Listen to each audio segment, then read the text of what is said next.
Yo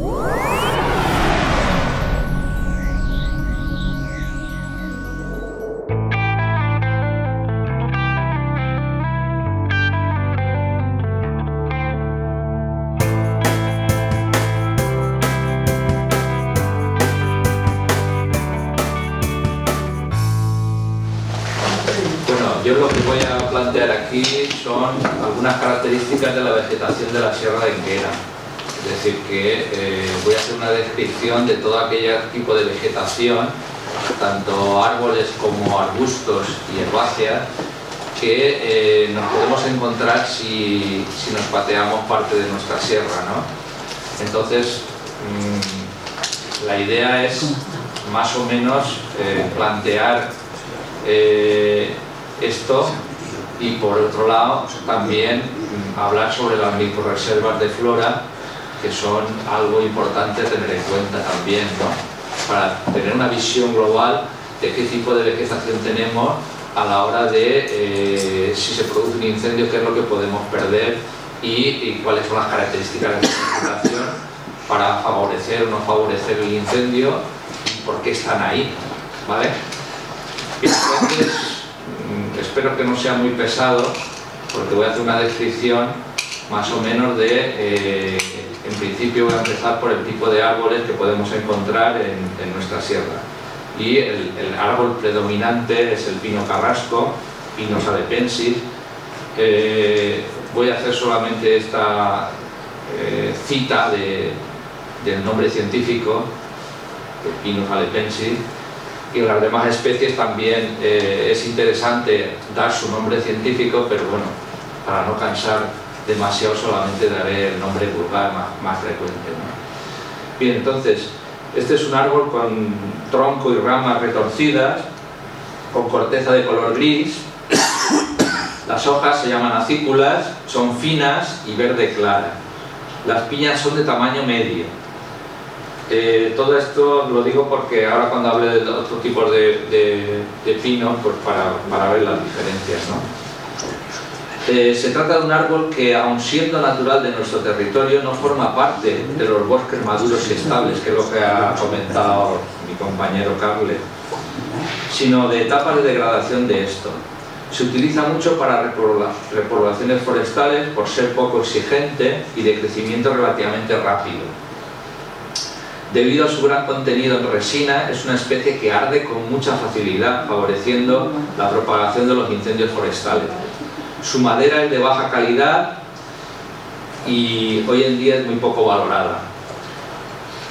Es una especie originaria de la región mediterránea, ocupa zonas de clima con una marcada sequía estival, sobre todo, y se desarrolla sobre todo tipo de suelos, con mayor frecuencia en los suelos calizos. Nuestra sierra y nuestros montes predominan las rocas calcáreas y por tanto es un terreno propicio para su propagación y su colonización, digamos, ¿no? de toda la sierra, porque ya comentaremos más adelante que el monte de Enguera no ha sido durante los siglos pasados, tenía el mismo aspecto, ¿no?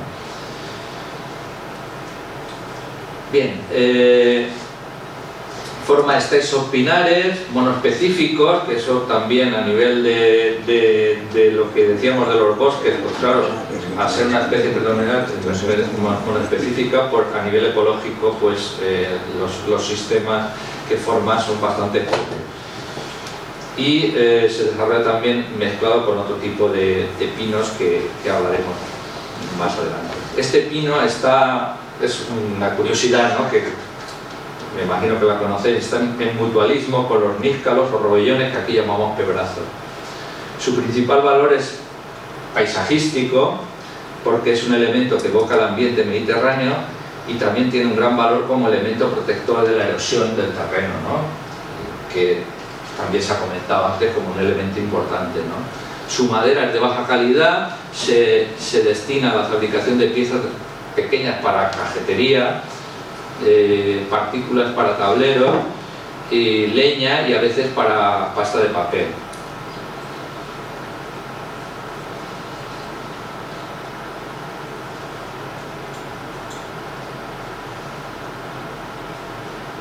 El otro tipo de pino que aparece en nuestra sierra, por supuesto, se encuentra en determinadas zonas y no es tan abundante ni mucho menos, ¿no? Forma lo que llamamos rodales de pino, y este es el pino rodeno, el Pinus pinaster. Es un árbol robusto con corteza pardo rojiza muy agrietada, a diferencia de la de color gris del pino alepensis. Presenta unas hojas fascículas largas y robustas, piñas grandes si las comparamos con el pino carrasco, y recibe otros nombres como pino marítimo, pino resinero, porque ahora comentaremos la resina, uno de los principales productos que se obtiene de él, pino negral y pino rubial. En valenciano se llama el pino rodeno. Es una especie perfectamente adaptada a la sequía estival, igual que el pino carrasco. De este árbol se extrae mediante incisión la resina, de la cual se obtiene por destilación la esencia de trementina o el aguarrás. Este pino está en mutualismo también con los níscalos, los robellones y los pebrazos. Por eso muchas veces he oído, no, si es pino rodeno ahí no hay pebrazo, tiene que ser pino carrasco. Pues no es así. También comentar como curiosidad que la hoguera de San Antón de Canal se recubre con las acículas de este pino, del pino rodeno.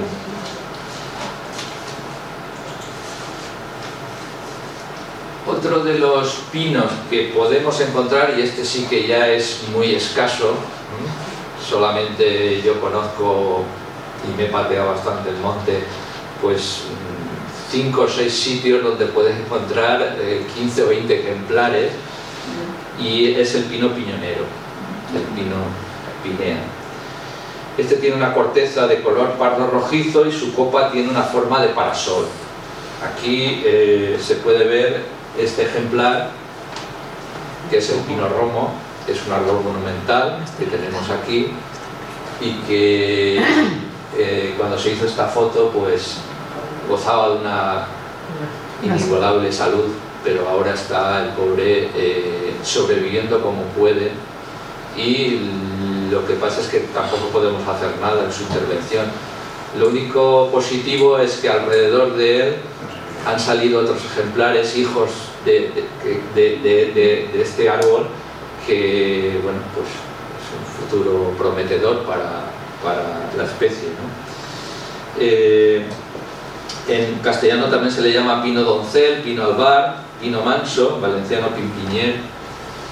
El pino piñonero es una especie heliófila, es decir, amante de la luz solar, que prefiere terrenos sueltos, profundos y frescos, de llanura y meseta, también de montañas bajas. Por eso es más escaso en esta zona, ¿no? Porque es más exigente a nivel de terreno, ¿no? Está considerado un árbol de gran valor ornamental y paisajístico por la belleza de su porte. Bien, otra especie que podemos encontrar y que antaño fue predominante es la carrasca, el Quercusile, su especie rotundifolia. Debió ser antaño la especie predominante en la sierra, pero las sucesivas talas a lo largo de los siglos ha ocasionado que ahora se encuentre como ejemplares aislados. Es decir, que se encuentran, eso sí, por toda o la mayoría de la sierra puedes encontrar estos ejemplares aislados, ¿no? Es el principal componente de nuestros bosques autóctonos. No teníamos bosques. Se cría sobre suelos ácidos o básicos, siempre secos, puede prosperar incluso entre las grietas de las rocas si no es desplazado por otras especies. En Enguera podemos verlo en el Carrascal del Rosar, que allí pues hay hasta casi 90 ejemplares, ¿no? Además, en una zona en la cual el terreno pues son de piedra y de losa, y que ahí pues sobrevive, ¿no? Y está cerca del pueblo, y tal vez esa sea la razón por la cual sigue manteniéndose. La madera es muy buena, dura y compacta, de la carrasca. Es típica para la fabricación de diversos tipos de herramientas agrícolas y produce excelente leña y carbón picón. Y este puede que sea una de las causas por las cuales se ha exterminado, ¿no? También se utilizó para la construcción de barcos, pero sobre todo en la época en la cual la leña y el carbón era lo único importante para mantener la energía para todos los quehaceres domésticos de fabricación, pues firmó su condena, ¿no? Para finalizar con los árboles más frecuentes en nuestra sierra, tenemos aquí el fresno de flor, que es un árbol caducifolio de hasta 10 metros. La corteza es lisa y grisácea. También los ejemplares son muy escasos los que aparecen, y aparecen, como ahora diremos, en las zonas de umbría. Las flores son de color blanco y forman panículas terminales aromáticas, es decir, que huelen muy bien, ¿no? Y en castellano también se le llama fresno florido o horno, y en valenciano freis. Este árbol caducifolio alcanza su óptimo en la región mediterránea central. En la península ibérica solo se encuentra de manera natural en la mitad meridional de la provincia de Valencia y norte de la de Alicante.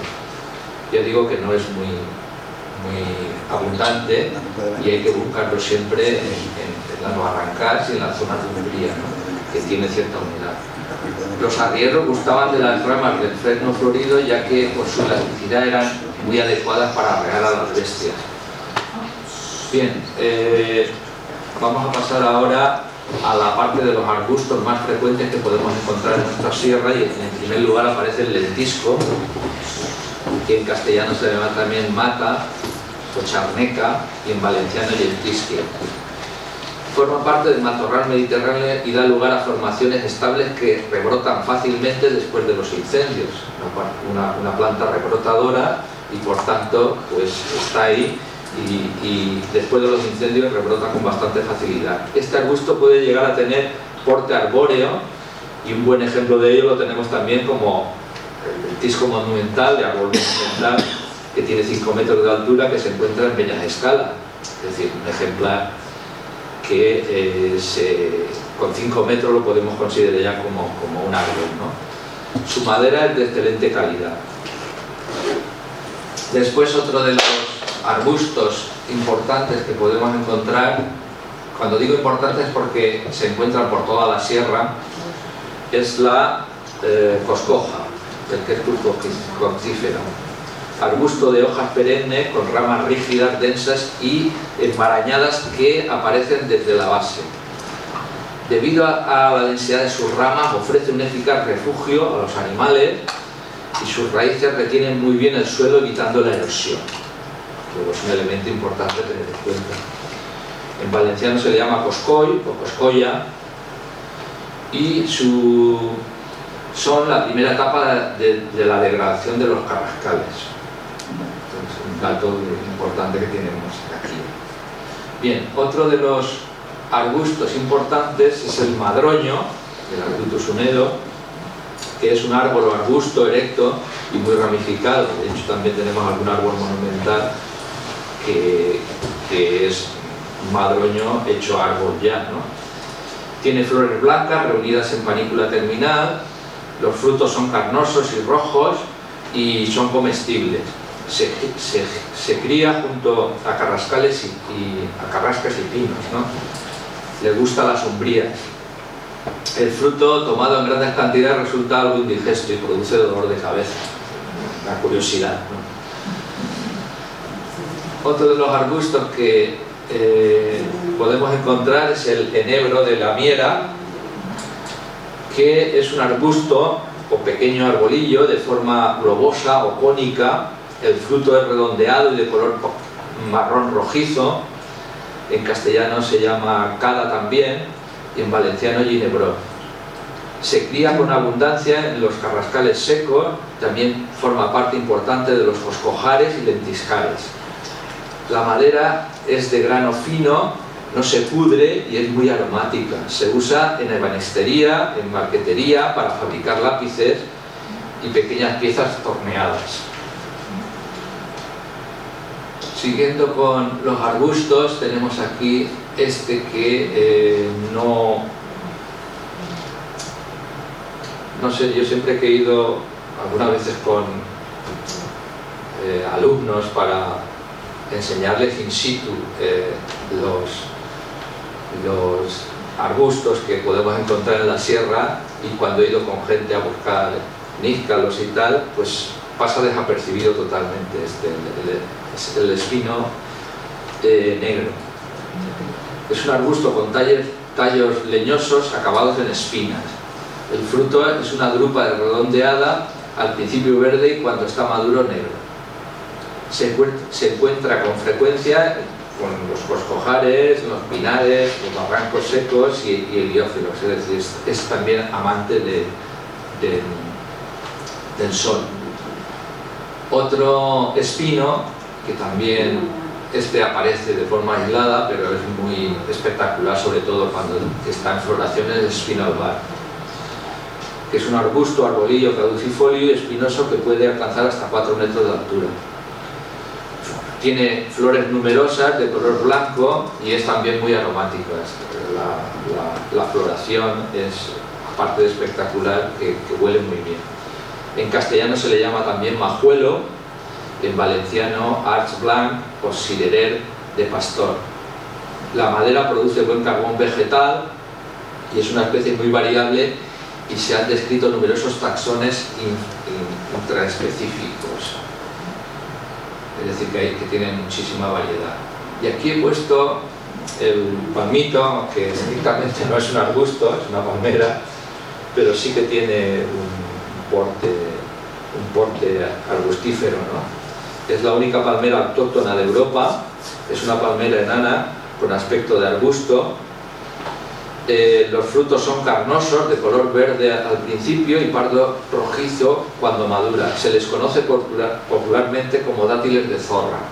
Es decir, eso la gente mayor, cuando en las épocas de hambre, pues se comía.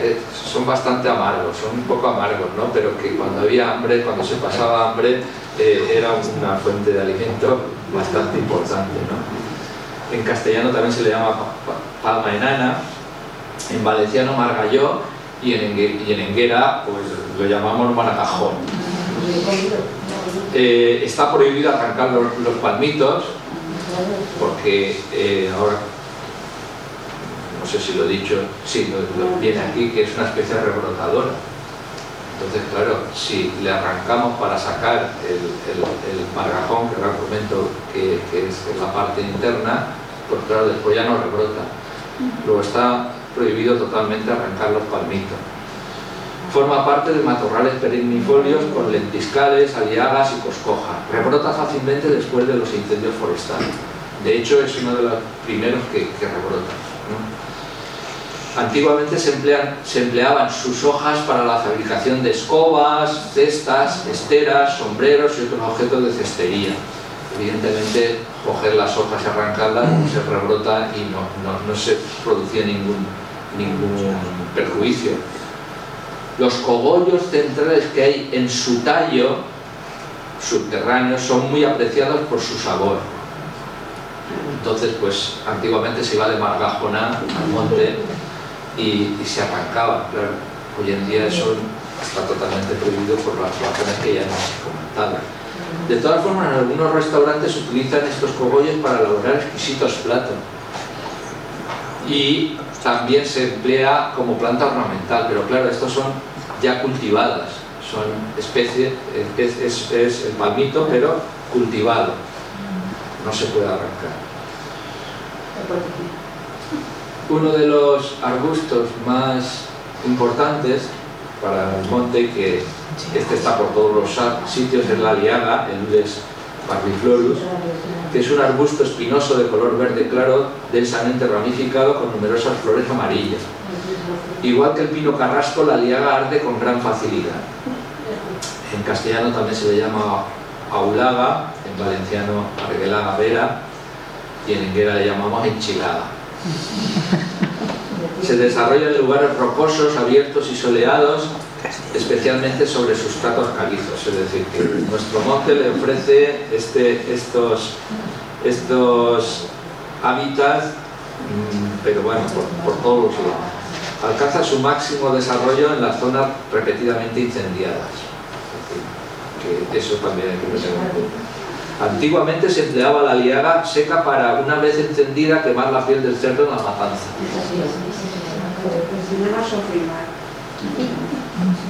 Otro de los arbustos es el romero, que es un arbusto aromático, me imagino que la mayoría de la gente lo sabéis, que puede alcanzar hasta 2 metros de altura. Las flores son de color azul, más o menos intenso, y que pueden llegar a blancas, ¿no? Está prohibido arrancar las matas de romero. Se puede cortar los tallos para uso particular. También es una planta rebrotadora y por tanto se puede cortar, pero no arrancar. El romero es una planta melífera productora de una excelente miel de romero. También se utiliza para aromatizar las carnes a la brasa y el cordero, así como para darle sabor a la paella. Otro de los arbustos que podemos encontrar es el brezo, que es un arbusto ramificado con hojas pequeñas, flores rosadas en forma de campana, muy numerosas y formando racimos. Su nombre vulgar, tirapedos, alude al fuerte crepitar que produce cuando se quema. En castellano también se le llama bruguera, en valenciano petorrera y en negrera le llamamos tirapedos. Forma parte de romerales y matorrales. Por su espectacular floración se ha empleado como ornamental. Excelente planta melífera frecuentada por las abejas. Otro de los arbustos que tenemos es el aladierno, que es un arbusto siempre verde. Los frutos en drupa carnosa son muy vistosos, de color desde el rojizo hasta el negruzco. En castellano también se le llama espino y en valenciano alader o palomesto. Y en euskera se le llama mesto. Esto me lo contó una vez un señor mayor, que lo estaba cogiendo porque incluso por la carretera que va a Llora, en algunos ribazos aparece, es decir, bueno, y por caminos, en algunos ribazos aparece. Y lo estaba cogiendo porque dice que era un buen regulador de la presión sanguínea, es hipotensor. Y entonces estuve consultando bibliografía y tal, y efectivamente el hombre tenía razón. Se emplea para eso, para disminuir la presión sanguínea. Habita sobre suelos secos, formando parte de bosques, coscojares y lentiscares en laderas soleadas. Y ya, para no cansar, vamos a pasar a las herbáceas, aunque empiezo con el tomillo, que también se puede considerar un pequeño arbusto, pero bueno. Y el primero que tenemos es el tomillo, que es una matita leñosa y aromática de hasta 10 o 20 centímetros de altura, muy abundante en matorrales secos y soleados. En bastantes ocasiones resulta dominante en el paisaje, caracterizando los llamados tomillares, ¿no? En valenciano pues se le llama timó o tomello, y este también está prohibido arrancar las matas de tomillo, también es una especie rebrotadora. Se puede cortar los tallos para uso particular, es decir, cortar los tallos, el romero y el tomillo se puede a nivel particular, pero arrancarlos está prohibido. Se emplea como condimento de ciertas comidas, rellenos, adobos, carnes asadas, aceites, vinagre, y se puede añadir a los berberechos con un chorrito de vinagre. Yo esto lo he hecho y queda muy bien, es decir, que queda un buen sabor. Después otra de las herbáceas que podéis contemplar por toda la sierra, ¿no? Sobre todo como vamos a comentar en las partes más soleadas, es la jara blanca, que es una mata con tallos y hojas planas y elípticas que están cubiertas por una densa pilosidad blanca o grisácea. Flores grandes y vistosas con pétalos arrugados de color rojo rosado. Es decir, que se le llama jara blanca no por la color de la flor, que como veis no es nada blanca, como rojo rosada y que es espectacular y que parece que sea de papel, sino que se le llama blanca por la pilosidad que presenta, ¿no? Es una planta que le gusta el sol, heliófera, es decir, amante de la luz, por lo que vive siempre en lugares muy soleados. Popularmente sus hojas se han utilizado para fregar las paellas y las sartenes. El hollín negro, antes las paellas y las sartenes se hacían con leña, entonces todo ese hollín pues se fregaba con las hojas de esta planta. También sus hojas secas se han usado como sucedáneo del tabaco, es decir, que no había tabaco y se recurría a esto. Después tenemos otro de los herbáceas importantes en nuestra sierra, que es el esparto, que en castellano se le llama atocha y en valenciano esparver. Aquí nos recuerda la cuesta La Tochal, que quiere decir que en Enguera también se le llama atocha, y que en la cuesta La Tochal, pues efectivamente yo he comprobado que hay mucho esparto, Se cría en los matorrales secos y aclarados de la zona del interior y media montaña. Con las fibras de sus hojas se fabrica el esparto, que era una verdadera industria popular en el pasado. El esparto se utilizaba para la confección de cuerdas, capazos, arias, espardeñas, recubrimiento de botijos y otros menesteres. Otra de las herbáceas es la candelera, que es una mata densa, flores bilabiadas, muy vistosas, de color amarillo, y es muy corriente en toda la Comunidad Valenciana, formando parte de matorrales aclarados y pastizales viváceos secos. Y aquí tenemos otra de las herbáceas, que es la pebrilla, que decimos piperella, que es una mata pequeña y aromática ramificada desde su base. Las flores están agrupadas y son de color rosado. En valenciano se llama pebrella y en Enguera le llamamos pebrilla. Por eso he puesto pebrilla en primer lugar. Es un endemismo ibero-levantino de área muy restringida, lo que quiere decir que efectivamente solo lo podemos encontrar pues en la provincia de Valencia, en el norte de Alicante y algunas zonas de Albacete y Murcia. Está prohibido arrancar las matas de pebrella, se puede cortar los tallos para uso particular. Manifiesta carácter pionero, siendo de las primeras plantas que recolonizan los suelos después de los incendios, que era lo que comentabas antes, ¿no?, de las distintas plantas que podrían. En Enguera se emplea para darle sabor a las morcillas de cebolla y también se suele añadir a los gazpachos manchegos. Y aquí pasamos ya a la coronilla de fraile, que también en su floración da unas flores muy vistosas y que es un arbusto, aunque lo he puesto en herbáceas, pero es un pequeño arbusto con numerosas ramas erectas de color pardo. Flores azules agrupadas en cabezuelas redondeadas. Es frecuente en matorrales secos y soleados. También es frecuente en zonas pedregosas expuestas al sol.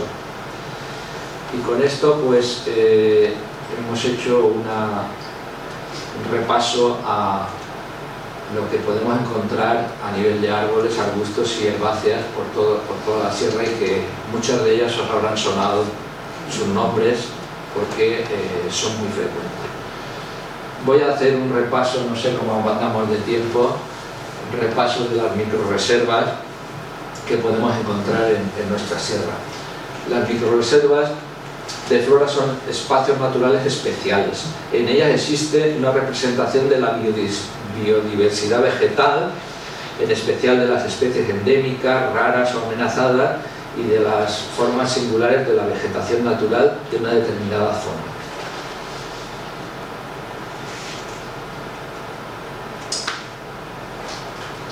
En la Sierra de Enguera podemos encontrar tres de ellas: la microrreserva de los Altos de Enguera, la microrreserva del Chorrillo y la microrreserva de los Rancos de la Rosa. Vamos a empezar por la microrreserva de los Rancos de la Rosa.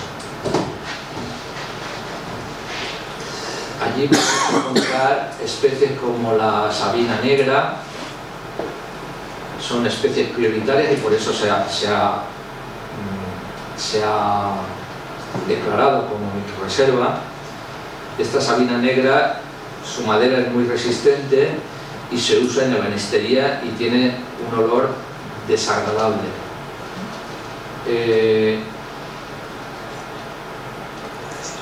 En esta no pongo fotos para no hacerlo excesivamente pesado y solamente comentar las especies que tenemos ahí, ¿no? El enebro de la miera, también lo hemos comentado antes, ¿no? Hemos hablado de los arbustos, por tanto ya no voy a insistir más. El ajo amarillo, el ayumoli, que es una especie rara de especial protección y que por supuesto tiene un olor a ajo porque pertenece a la familia del ajo, ¿no? De los ayu. También está la gayuba, que es una especie rara de especial protección, y esta sí que tenemos foto porque esta es espectacular, que es el narciso trompón. Este está allí en la microrreserva de La Rosa. De hecho se encuentra en la parte baja, ¿no? Donde está la fuente de La Rosa hay un barranco a la parte derecha, en la parte baja hay una balsa artificial y de aquí rezuma parte del agua y se forma una pradera en primavera en la cual aparece el narciso y aparece una pradera de narciso de trompón impresionante. Es una planta bulbosa, erecta y robusta, de flores amarillas, y es un endemismo de área muy restringida. Su amenaza viene clasificada por la Unión Internacional para la Conservación de la Naturaleza y los Recursos Naturales como una especie amenazada vulnerable.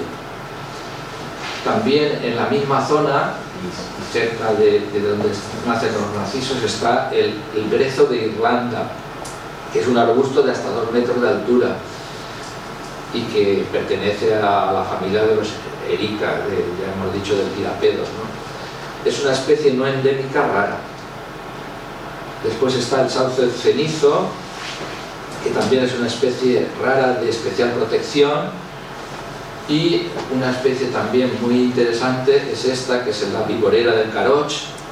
Luego ya solo el nombre nos dice que es una zona, bueno, su nombre científico también es Echium seatabensis, luego es de esta zona.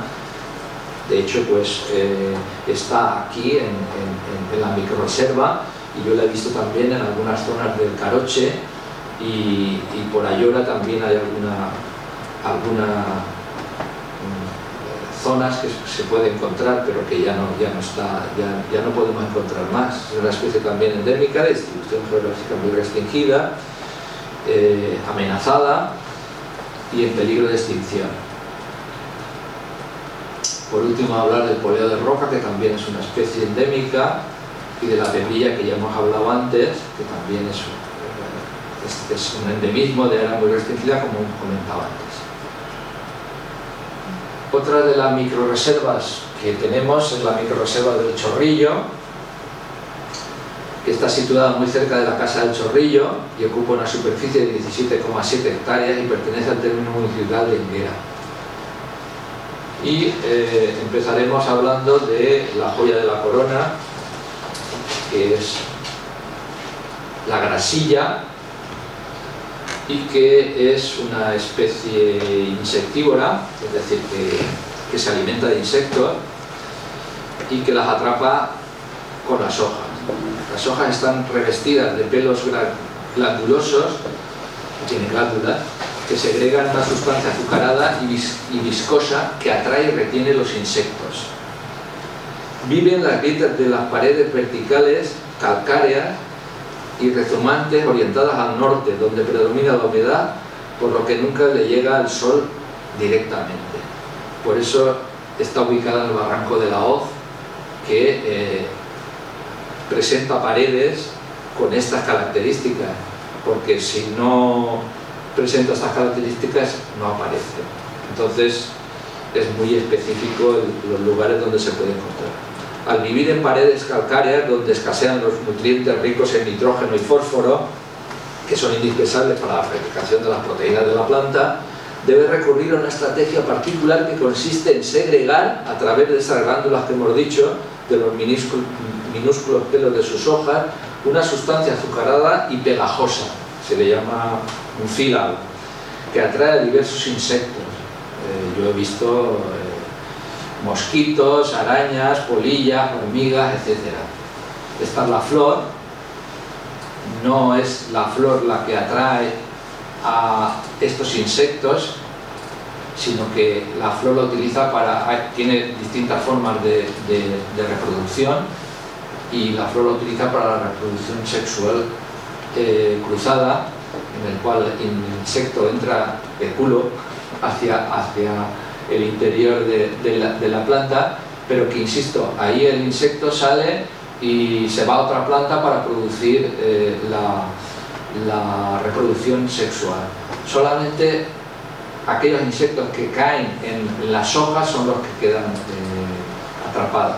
Una vez atrapados, los insectos empiezan a moverse para escapar y activan otras glándulas adyacentes que segregan mucílago, haciendo imposible la huida de las presas. Aquí tenemos una visión de las hojas, y ahí quedan los exoesqueletos de estos insectos que no digieren, como voy a decir ahora. A partir de este momento, una vez han quedado atrapadas, las hojas producen unos enzimas digestivos, digieren las partes blandas del insecto en la misma hoja, convirtiéndose estas en un estómago externo, con lo cual digiere esas partes blandas donde obtiene el nitrógeno y el fósforo necesario para fabricar sus proteínas. Porque, repito, solamente aparece en paredes calcáreas que no tienen nitrógeno y fósforo, ¿no? En la Comunidad Valenciana existen 4 especies de plantas carnívoras. Esta es una de ellas, ¿no? Una está localizada en los estanques de la Safor, se denomina Utricularia. Otra está localizada en la Tinensa del Nifasá y se denomina Pinguícola dertosensis. Y también hay otra pingícola, que es la Vallisnerifolia, que se encuentra en torno al río Escalón. Por último, en el año 2018, Manuel B. Crespo, Mario Martínez Azorín y María Ángeles Alonso Vargas identificaron como una nueva especie la pingícola saetabensis, localizada en el Barranco del Lador, en los términos de Enguera y Moixent. Estas fotos que he hecho es de esta planta. Y hacer hincapié en que esta planta solo se encuentra en el término de Enguera y parte del término de Moixent. En todo el planeta Tierra solo se encuentra en esta zona. Es una especie, por tanto, aparte de sus características como insectívora, no como carnívora, su especial protección. De ahí que se ha salvado precisamente por estar en estas paredes rocosas de difícil acceso, ¿no? Y entonces por eso no queremos dar mucha divulgación. Digo, no queremos dar porque yo sí que sé dónde están todas. De hecho, pues no es por nada, pero la descubrí yo y se la comuniqué a unos botánicos que vinieron, y a partir de ahí sucesivos estudios han llegado a esa conclusión. Se trata, por tanto, de una especie endémica en peligro crítico de extinción. También en la misma zona y en las mismas ecologías, pero no en la roca, se encuentra la pelusía de cueva, que es una planta herbácea vivaz, grácil, con tallos cubiertos con largos pelos blancos. Es un endemismo de área muy restringida también, por eso lo he puesto aquí. Habitan roquedos calizos orientados al norte, como la pingícola que hemos visto, ¿no? Y otro de las especies importantes es el gallo de roca, que es la Linnaea cabanillesi, que es una planta vivaz, flores amarillas, con espolón largo. Es una especie rara, es decir, muy poco abundante, endemismo del cuadrante suroeste de la península ibérica, y habita en grietas de paredones rocosos calizos orientados al norte con cierta humedad. Yo me las he encontrado por la misma zona siempre, a la pelusilla de cueva, a la grasilla y al gallo de roca.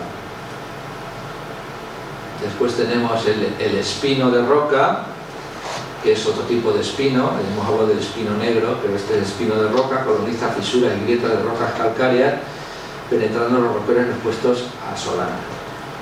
Bien, y por último vamos a pasar, para no cansaros, a la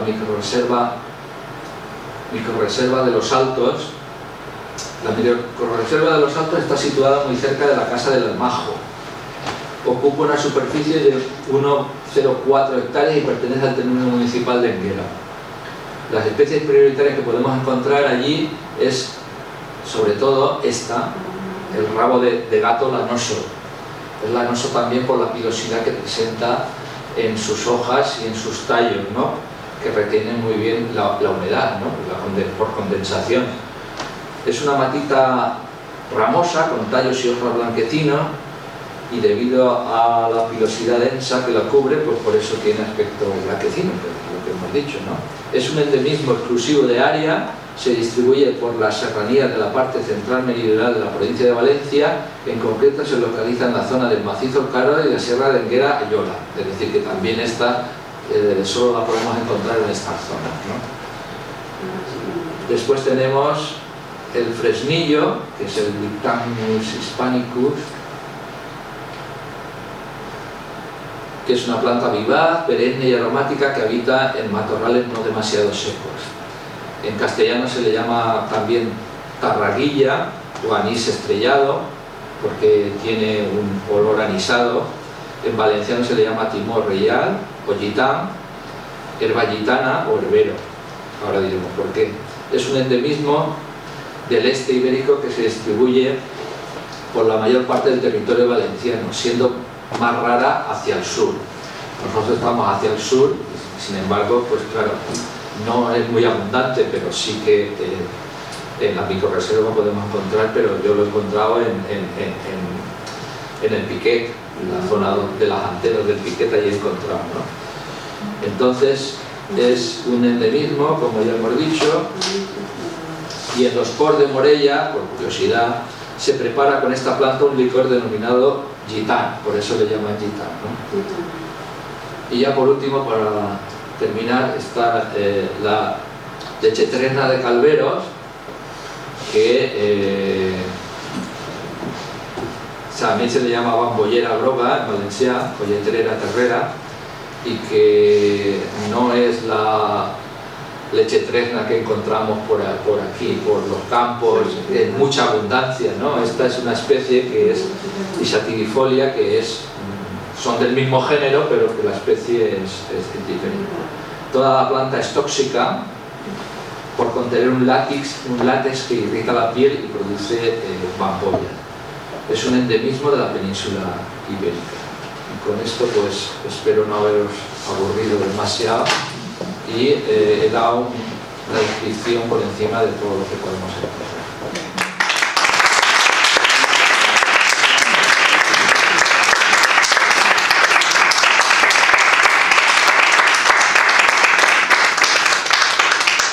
Bueno,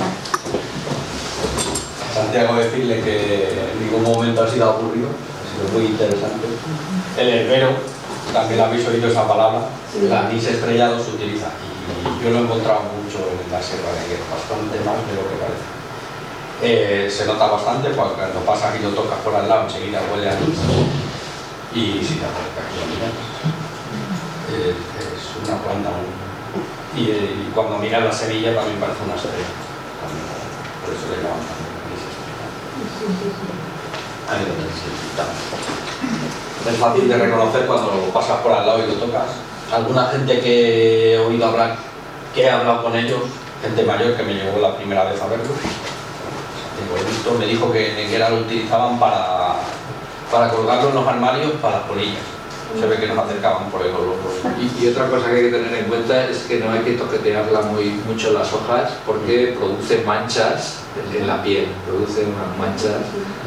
Yo lo que es producir incluso llaguitas, es muy tóxico. Bueno, no sé si queréis hacer alguna pregunta sobre la proyecto. Yo solamente quería hacer una aclaración con los malasanos. No solamente nota, sino que como se extiende, porque yo lo he visto en semanas, se llevaron una vez y nunca cogió. Tuvieron que comprar uno, unos árboles de verde, estos sí que tienen plantas. Y se ha hecho grande, y por deducción, como es tan extensivo, toda esa zona no deja que se vaya la tierra. O sea, esa manera está protegida por ese motivo, aparte de que se reconoce rápidamente, porque todo el círculo grandísimo, que puede ser a veces de 1 metro de diámetro, todo eso protege que la tierra se la lleve cuando llueve. Entonces la gente no comprende que esté prohibido, no lo comprende. Yo lo he explicado, pero no, pues antes íbamos y no pasaba nada. Claro, pero ha cambiado la cosa y sabemos más que Claro, sabemos más. Llega a ser un arbusto bastante grande, lo habíamos visto aquí en la sierra. En el local de Adene se plantaron uno alrededor de hace 20 o 25 años cuando se plantó, y hoy en día es bastante grande, con varias ramas, dependiendo de la tierra. Claro, los que quedan reductos son en la sierra, donde hay un poco suelo y han sobrevivido. Pero sobre todo que se ve que en la sierra no será 1 metro, pero si son 20 centímetros de margajón alrededor, o sea, de base, pues eso es una protección para que la lluvia no se vaya. Cuando le echan un incendio, los incendios que cuando se va la tierra es importante. Yo quería hacer un comentario simplemente porque me lo decía mi abuela, y es que la jara blanca, ella me decía que con la hoja, bueno, no me lo decía, ella se lo hacía, se hacía vapores cuando estaba resfriada. Es un comentario de estos que se hacen anecdóticos. Lo hacía. Yo quería, relacionado con la charla de Carles, creo que está bastante claro el mensaje, pero en un contexto de cambio climático en el que cada vez las lluvias van a ser menos frecuentes, el riesgo de desertización en nuestra zona es cada vez mayor, la erosión del suelo, como has dicho tú, Europa, la FAO, todas las organizaciones nos instan a proteger precisamente los bosques. O sea que parece que todo el mundo la teoría la tiene clara, pero luego siempre decimos que, claro, como no hay dinero para proteger ese bosque y hacer un tratamiento más de, no sé cuál es la palabra, silvicultura... Igual sería un tratamiento más quirúrgico. Un tratamiento quirúrgico, como no hay dinero, pues entonces nos tenemos que conformar con el aprovechamiento, que es lo que es rentable, pero claro, para que algo sea rentable, difícilmente el objetivo va a ser cuidar el suelo, entonces al final siempre vamos al dinero, ¿no? Sí, pero en este caso es curioso, ¿no? Porque ya sabéis que las talas estas que están previstas en Monte de Utilidad Pública, que ha salido a subasta, ¿no? Al principio no quería hacerse una subasta, sino otro sistema de adjudicación directa que iba a una empresa porque se consideraba que era más buena.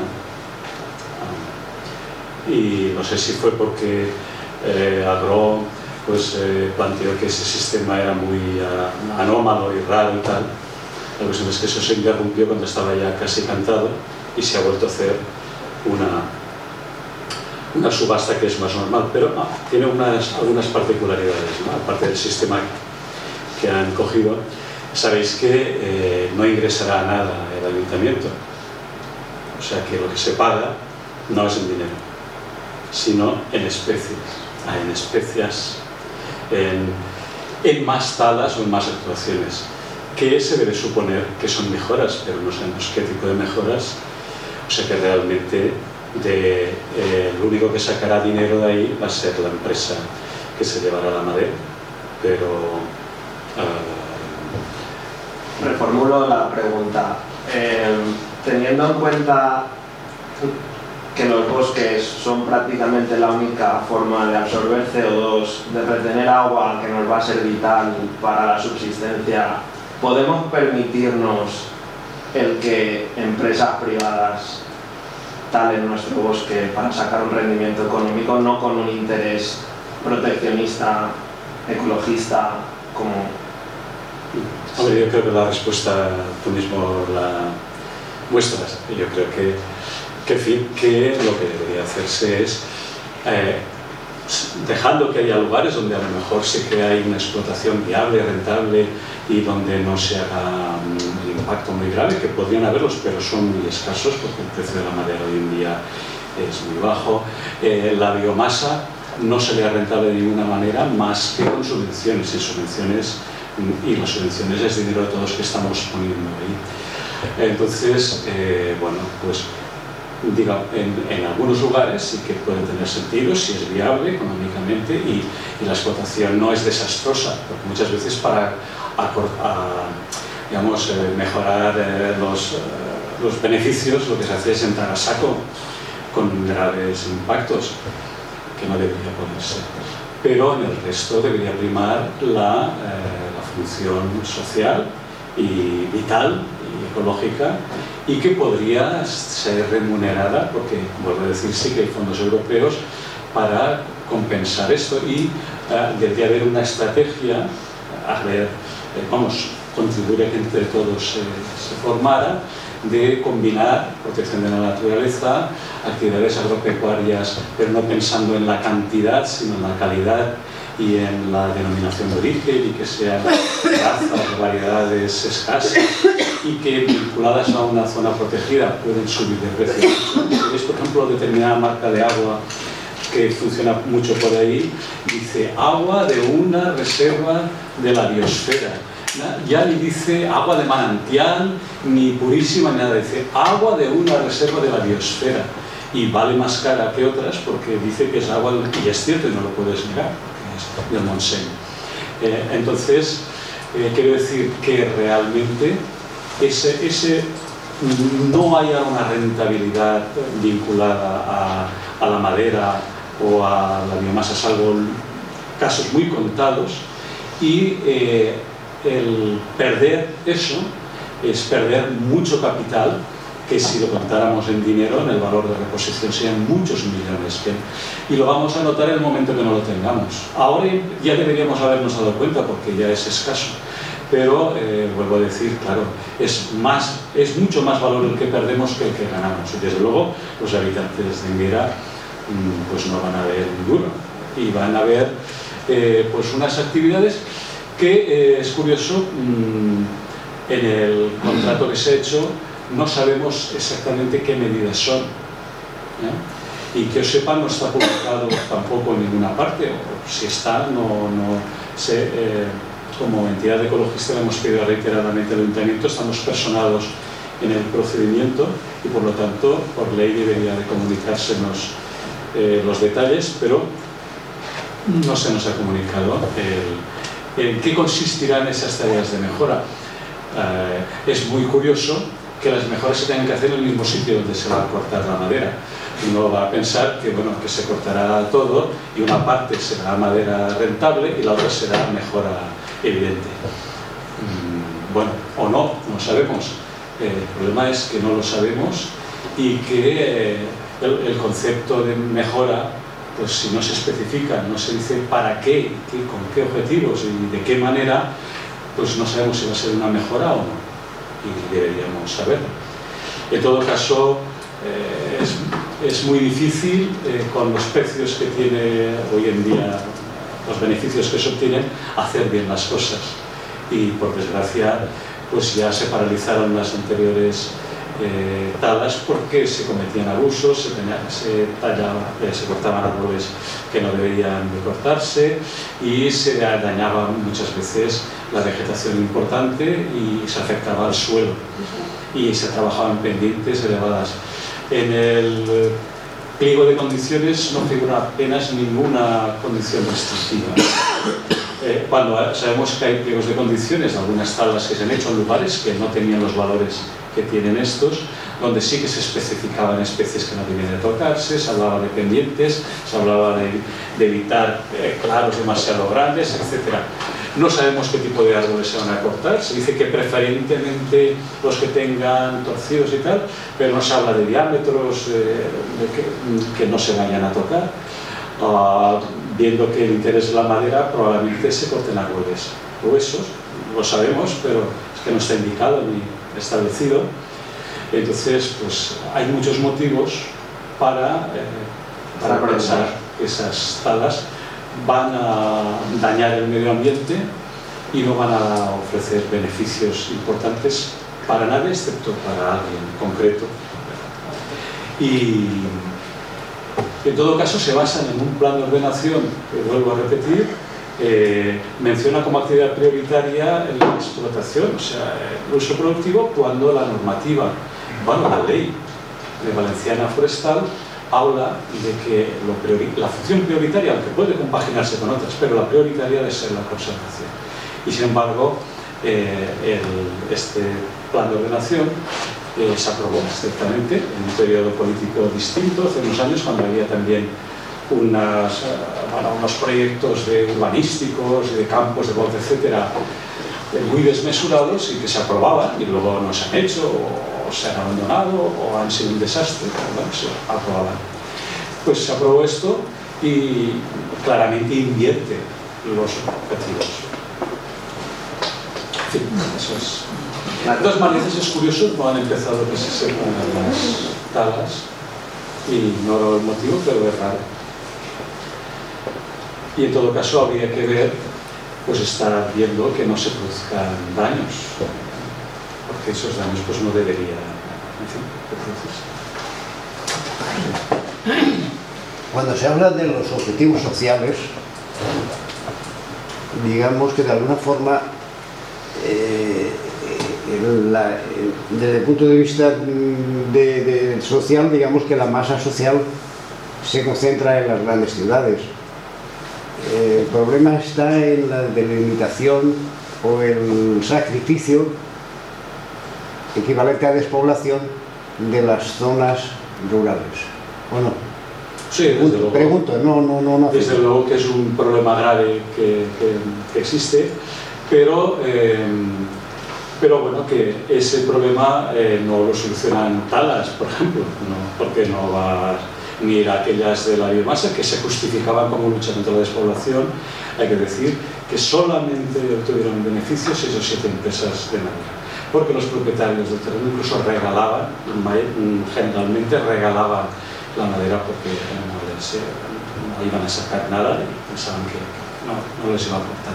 No aportó empleo porque la mayor parte de estas empresas trabajaban con inmigrantes en situaciones muchas veces irregulares y de explotación laboral y que bueno, no generaban empleo apreciable endógeno ni rentas endógenas, salvo algún caso muy concreto. Es decir, que sí, que ese problema de la despoblación es resultado de toda una serie de procesos históricos y económicos importantes que no se van a revertir fácilmente, y si hay esperanzas de algo, yo creo que va más bien en esa línea que decía antes, de combinar 3 factores. Uno de ellos va a ser la protección del medio ambiente, que sí que puede generar puestos de trabajo locales, que sí que puede generar algunas rentas, un turismo rural bien regulado, que también puede ayudar, y vuelvo a decir, actividades tradicionales, pero no pensando en ampliarlas de volumen y tamaño y competir con otros en cantidad, porque si se están abandonando terrenos, por ejemplo, de Alboraya o de la costa, donde tienen un clima muy suave, agua disponible, buenos suelos, pues como si allí se están abandonando, ¿cómo vamos a competir desde aquí? La única manera es por la calidad y por la especificidad y por los productos, y calidad frente a cantidad. Esas posibilidades hay, pero es una línea que tiene que combinar esos factores, y el medio ambiente es un aliado y es una fuente de beneficios, porque en todo el mundo los bosques cada vez los necesitamos más y cada vez tenemos menos, y cada vez hay más erosión y menos suelo, y quienes conserven sus bosques en el futuro inmediato tendrán un recurso, un poder, una fuente de beneficios, de agua, digamos, de regulación atmosférica, etc. Los que no, pues no van a tener nada. Y muchas zonas que ahora son desiertos antes fueron bosques que se gestionaron mal desde hace muchos años, quiero decir, se sobreexplotaron. Hasta Platón tiene escritos donde ya se menciona que muchas islas griegas ya estaban en aquel momento deforestadas y atribuía al exceso de talas y de ganadería excesiva que habían llegado a usar tanto que no quedaba más que la piedra. Eso hace ya más de 2000 años. No es nuevo, pero ahora se está produciendo a escala planetaria y no únicamente en las zonas donde surgió el Neolítico. Entonces, bueno, vuelvo a decir, para luchar contra la despoblación hemos de buscar, no es fácil y no valen demagogias, y desde luego hemos de unirnos todos en ese objetivo, tanto gente urbana como gente rural, y porque por desgracia la gente rural queda muy poca y todo el mundo tiene que contribuir económicamente y por medio de leyes adecuadas y por medio de dinero. Hay una propuesta que se conoce, la de Ricardo Almenar, de una tasa que, digamos, que a partir del consumo de hidrocarburos o de agua, porque ambas cosas se producen, digamos, bueno, los hidrocarburos no, pero en la alternativa, digamos, en la lucha contra una captación de CO2, ¿no?, contra el cambio climático, lo están produciendo los bosques y también la recarga de acuíferos, y plantea que esos servicios gratuitos que está haciendo el bosque deberían de ser subvencionados por el conjunto de la sociedad y especialmente los que más consuman. Bueno, pues una propuesta interesante y que supondría muy poca cantidad del gasto y podría suponer a los municipios pequeños del interior una cantidad apreciable. Esa sería una buena idea.